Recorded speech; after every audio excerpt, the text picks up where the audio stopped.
आज ही Doubtnut app download करें। Doubtnut पर होगा अब आपके सभी मैथ्स, केमिस्ट्री, फिजिक्स और बायोलॉजी डाउट्स का सफाया। बस अपने क्वेश्चन की फोटो खींचो, उसे क्रॉप करो और तुरंत वीडियो सोल्यूशन पाओ। Download now. यहाँ पे हमें दिए गए स्टेटमेंट्स को पढ़कर बताना है कि इनमें से कौन सा स्टेटमेंट करेक्ट नहीं है। तो जो गलत होगा उसे हम सेलेक्ट करेंगे। सबसे पहले हमें जो स्टेटमेंट दिया हुआ है, कह रहे हैं कि ट्यूबुलर रीअब्जॉर्प्शन पैसिव और एक्टिव दोनों तरह के ट्रांसपोर्ट से होती है। अब ये जिस ट्यूब्यूल में रीअब्जॉर्प्शन की बात कर रहे हैं, ये असल में हमारे एक्सक्रीटरी सिस्टम के साथ रिलेटेड है। हम जानते हैं कि किडनीज वो पेयर्ड ऑर्गन्स हैं जो कि हमारे एक्सक्रीटरी सिस्टम में ब्लड को फिल्टर करके इसमें से नाइट्रोजनस वेस्ट निकालने का काम करते हैं। और हमारी किडनीज का जो स्ट्रक्चरल एंड फंक्शनल यूनिट होता है वो होता है नेफ्रॉन नाम का एक ट्यूबुलर स्ट्रक्चर। तो नेफ्रॉन्स की किडनीज बनी हुई होती है। और ट्यूबुलर रीअब्जॉर्प्शन से हमारा क्या मतलब है, ब्लड जब फिल्टर होता है तो नेफ्रॉन के इनिशियल या एंटीरियर पार्ट्स में हम देखते हैं कि अल्ट्रा फिल्ट्रेशन की प्रोसेस से एक ऐसा फिल्ट्रेट बनाया जाता है जो ज़्यादा कॉन्सेंट्रेटेड नहीं होता, यानी ज़्यादातर हमारे ब्लड के प्लाज्मा में जो कॉन्स्टिट्यूएंट्स होते हैं सारे के सारे वो फिल्टर आउट हो जाते हैं। लेकिन इस तरीके से अगर हम देखेंगे, हमारी किडनीज एक दिन में करीब 180 लीटर इस तरह का फिल्ट्रेट बना रही हैं। तो अगर 180 लीटर पानी हम दिन में निकाल देंगे तो हमारा सर्वाइव करना ही पॉसिबल नहीं है। इसीलिए हमें इस फिल्ट्रेट को कॉन्सेंट्रेटेड बनाना होता है और ये होता है ट्यूबुलर रीअब्जॉर्प्शन के थ्रू। एक बार अल्ट्रा फिल्ट्रेशन से इस तरह का फिल्ट्रेट बन भी गया तो नेफ्रॉन के जो लेटर पार्ट्स हैं, जो आगे के ट्यूबुलर पार्ट्स हैं, उनमें रीअब्जॉर्प्शन की जाती है सब्सटेंसेस की हमारे ब्लड के अंदर। और देखते हैं कि एक्टिव और पैसिव दोनों तरह की प्रोसेसेस यहाँ पर काम आती हैं। हम देखेंगे कि sodium ions, glucose, amino acids, इस तरह के जो सब्सटेंसेस हैं उनकी रीअब्जॉर्प्शन एक्टिवली होती है, जबकि हमारे जो नाइट्रोजनस वेस्ट हैं, इन नाइट्रोजनस वेस्ट की रीअब्जॉर्प्शन पैसिव प्रोसेस से ही हो जाती है।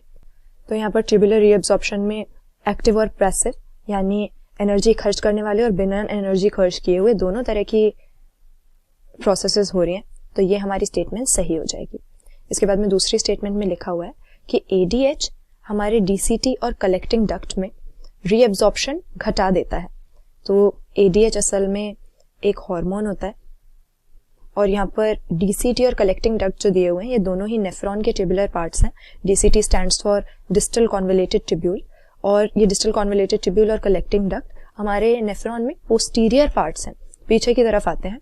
और हम देखेंगे कि ये एडीएच हार्मोन का क्या असर होता है हमारे नेफ्रॉन्स पे, हमारी किडनीज की फंक्शनिंग पे। असल में एडीएच को ही कॉमनली वेसोप्रेसिन के नाम से भी जाना जाता है। और हम देखते हैं कि हमारे एंडोक्राइन सिस्टम में इसका सोर्स क्या है, कहाँ से ये सिक्रीट होता है। वेसोप्रेसिन हमारी पोस्टीरियर पिट्यूटरी ग्लैंड से सिक्रीट होगा और ये काम क्या करता है कि हमारे नेफ्रॉन के डिस्टल पार्ट्स में, डीसीटी और कलेक्टिंग ट्यूब्यूल में, ये वाटर और इलेक्ट्रोलाइट्स दोनों की ही रीअब्जॉर्प्शन को स्टिमुलेट करता है। और एज अ रिजल्ट एडीएच जब ज्यादा सिक्रीट होता है तो हम देखते हैं कि डाईयूरेसिस नहीं होता है।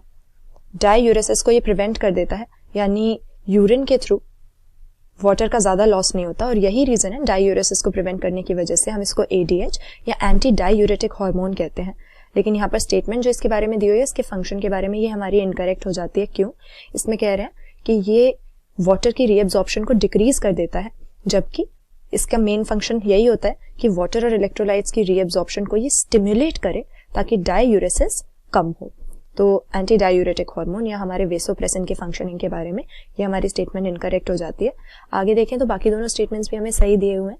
कह रहे हैं कि cortical nephrons normal water supply के अंडर, नॉर्मल वाटर सप्लाई की कंडीशन में प्लाज्मा वॉल्यूम को कंट्रोल करके रखते हैं। तो हमारे बॉडी फ्लूइड्स की वॉल्यूम को कंट्रोल करना और ब्लड को फिल्टर करना ही हमारी किडनीज का काम है।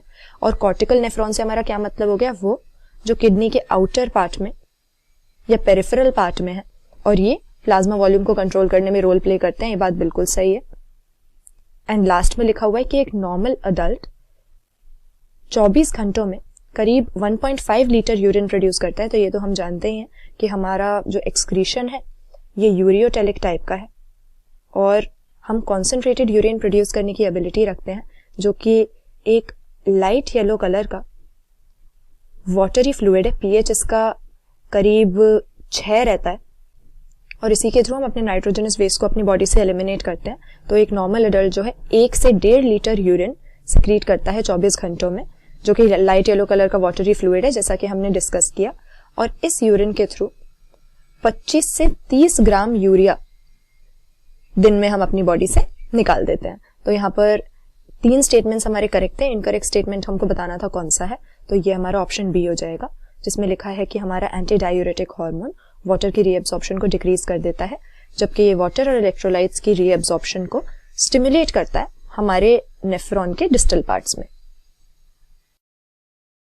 क्लास 6 से 12 से लेके नीट, IIT, जेईई मेंस और एडवांस के लेवल तक 10 मिलियन से ज़्यादा स्टूडेंट्स का भरोसा। आज ही डाउनलोड करें डाउटनेट ऐप या व्हाट्सएप कीजिए अपने डाउट्स 8400 400 400 पर।